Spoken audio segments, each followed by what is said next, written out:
মরা রান্নাঘর থেকে স্বাগত জানিয়ে শুরু করছি আজকে আমার একটা রেসিপি। আজকে যেহেতু একাদশীর দিনকে তো সাবুর পায়েসটা খাওয়া যায়, তা আজকে আমি সাবুর কাঁচের বলের পায়েসটা করবো। এটা অন্য টাইপের। প্রথমে আমি সাবুটাকে পরিষ্কার করে ধুয়ে হালকা একটু গরম কুসুম গরম যেতে সামান্য একটু সাবুটা ভেজার মতো জল দিয়ে এটাকে আমি 1 ঘন্টার জন্য ভিজতে দেবো। আর যেটা দেখো খুব সুন্দরভাবে 1 ঘন্টা পর দেখছি ভিজে গেছে। এদিকে আমি 1 লিটার মতো ঘরের গরুর দুধ দিয়ে নিয়েছি। সেই দুধটাকে আমি কড়াই জালে বসে দেবো আর বলগুলোকে রেডি করে নেব। দুধটাও এদিকে আমার জাল হয়ে যাবে আর ওদিকে বলগুলো রেডি হয়ে যাবে। তারপর সমস্ত সাবুটা আমি একটা থালার উপরে নিয়ে নিয়েছি।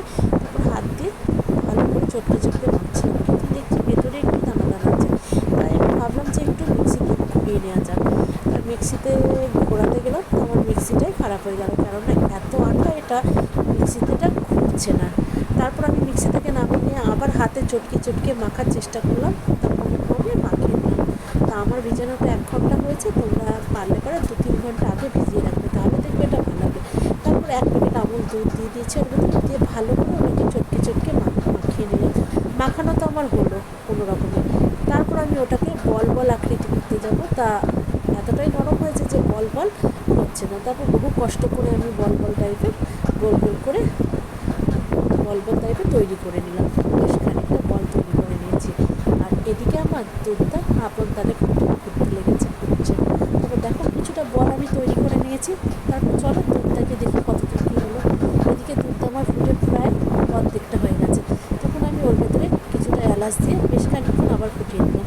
তারপর যে বলগুলো তৈরি করে রেখেছিলাম ওই বলগুলো আমি ওর ভেতরে দিয়ে দিলাম। দিয়ে দেখো ফুটতে কি সুন্দর বলগুলো উপর পানে ভেসে উঠেছে। একদম মনে হচ্ছে যেন দুধের মতো যেন রসগোল্লা আসছে। আর দেখতেও দারুণ লাগছে, আর একদম কাঁচের বলের মতো ব্যাটার মতো দেখতে হয়েছে। তারপর আমি খানিকটা দুধ একটা বাটিতে তুলে নিয়েছি। তুলে নেওয়ার পর ওটাকে আমি আমুল দুধটা একটু ঠান্ডা হলে পরে 1 প্যাকেট আমুল দুধ আমি ওটাকে গুলে দেবো। তারপরে এদিকে দুধটা দিয়ে খুব সুন্দরভাবে জাল হয়ে গেছে। পায়েসটা প্রায় রেডি হওয়ার মুখে।